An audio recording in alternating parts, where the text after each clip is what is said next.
Les théologiens de la gloire perçoivent le bien dans l'homme et lui attribuent la capacité de l'exploiter. Ils croient qu'il reste après la chute une certaine capacité à préférer le bien au mal et à choisir le bien. Plus important encore, la théologie de la gloire soutient que les humains ne peuvent être sauvés sans participation ou coopération.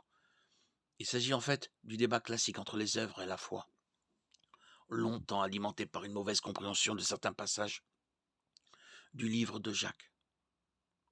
Jacques de 17-18 est parfois interprété comme signifiant que nous sommes justifiés par nos œuvres, alors que Jacques dit en fait que ceux justifiés par la foi en l'œuvre du Christ sur la croix produiront de bonnes œuvres comme preuve d'une véritable conversion, et non que la conversion s'obtient par de bonnes œuvres.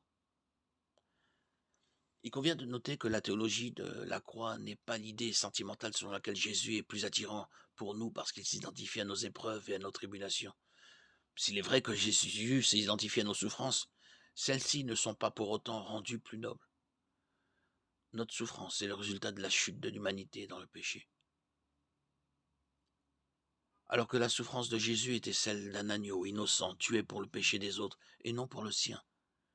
La théologie de la croix ne consiste pas non plus à s'identifier à sa souffrance par le biais de la nôtre, qui est dérisoire par rapport à ce qu'il a enduré. En fin de compte, Jésus a souffert et est mort parce que personne ne s'est identifié à lui. Le peuple s'est écrié: crucifie-le.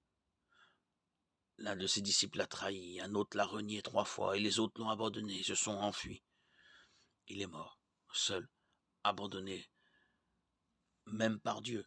Ainsi, tenter de nous unir à lui dans sa souffrance revient à diminuer son sacrifice et à exalter nos propres souffrances à un niveau qui n'a jamais été envisagé par la théologie de la croix proposée par Luther.